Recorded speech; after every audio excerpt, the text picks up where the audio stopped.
Hi అండి, hello అండి, welcome to my జర్నాలిజా channel. ఇవాళ ఇంకొక రెసిపీతో మీ ముందుకు తీసుకొచ్చాను. యాక్చువల్గా ఇది మా అన్నయ్య రెసిపీ అండి. దమ్ బిర్యానీ ఎలా చేయాలో చూపిస్తానండి. ముందుగా 2 kgs చికెన్ తీసుకొని దాంట్లో పుదీనా, కొత్తిమీర, fried onions, green chilli, red chilli powder, salt, oil, lemon juice, ginger garlic paste, curd, garam masala, ధనియా పౌడర్, చికెన్ మసాలా, లవంగా, చెక్క మొత్తం వేసి బాగా 2 hours ముందే మ్యారినేట్ చేసుకోవాలండి. తర్వాత ఇంకో బౌల్ పెట్టుకొని బాగా వాటర్ పోసుకొని దాంట్లో కొంచెం ఆయిల్, పుదీనా, కొత్తిమీర, షాజీరా, మిరియాలు, బిర్యానీ ఆకు, లవంగా, చెక్క, జాజిపత్రి, జాపువ్వు, అలాగే మరాఠీ మొగ్గ, షాజీరా, లెమన్ మొత్తం వేసుకొని మనం గ్రీన్ చిల్లీ అవన్నీ వేసుకొని రాక్ సాల్ట్ కూడా వేసుకోవాలండి టేస్ట్కి తగినంత. మొత్తం బాగా వాటర్ అనేవి బాగా మరిగించాలండి. ఒక 10 minutes ఆగితే బాగా మరుగుతుంది. అంతలోపు మనం మ్యారినేట్ చేసుకున్న చికెన్ని కొంచెం ఉడికించుకోవాలండి. చూపిస్తున్నాను కదా ఎలా ఉడికించుకుంటున్నానో. అలా పీస్ అనేది చెదరకూడదండి, మనం చిన్నగా కదిలించుకోవాలి మధ్య మధ్యలో. ఓకేనా. దాని తర్వాత నీళ్ళు బాగా మరుగుతున్నాయో లేదో చూసుకోవాలండి. అవి మరిగినట్టయితే మనం ఒక 1 hour ముందే బియ్యాన్ని కడిగి పెట్టుకున్నానండి, బాస్మతి బియ్యాన్ని. ఆ బియ్యాన్ని మనం ఈ మరుగుతున్న నీటిలో యాడ్ చేసుకోవాలండి. ఓకేనా. చూడండి నేను ఎలా వేస్తున్నానో.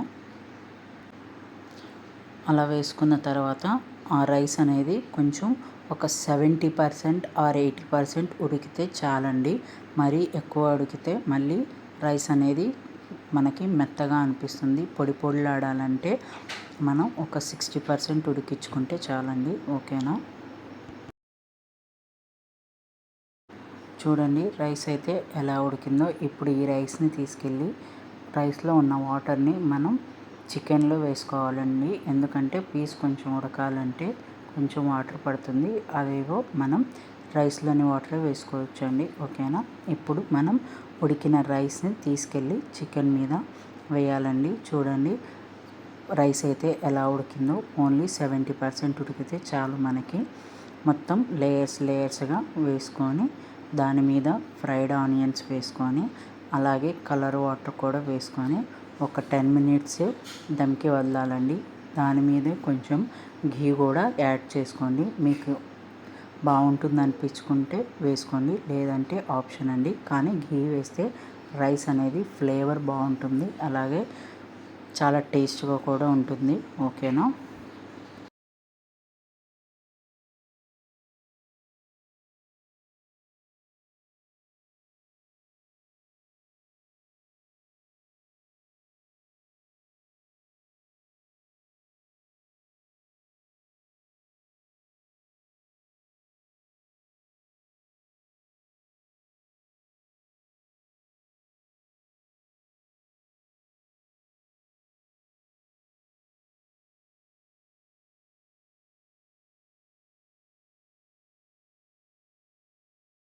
ఘీ కూడా నేను చూపిస్తున్నాను చూడండి ఎలా వదులుతున్నారో. అలా సైడ్స్గా వదలాలి.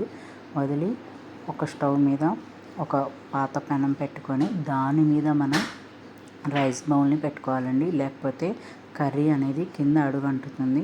సో అదొక 10 minutesని పెట్టి ఉడకబెట్టుకుంటే చాలండి. చూడండి ఎంత బాగుంటుందో రైస్, ఎంత పొడి పొడిలాడుతూ ఎంత నీట్గా వచ్చిందో. రైస్ అనేది ఎంత బాగా కుక్ అయిందో. పీస్ కూడా మనకి చాలా బాగా కుక్ అవుతుందండి. ఇలా ఒకసారి ట్రై చేయండి. ఇంట్లో ట్రై చేసి నాకు కామెంట్ చేయండి ఎలా కుదిరిందో. ఓకేనా. అలాగే లైక్ చేయండి, షేర్ చేయండి, సబ్స్క్రైబ్ కూడా చేయండి. ఓకేనా. చూడండి రైస్ ఎంత బాగుందో.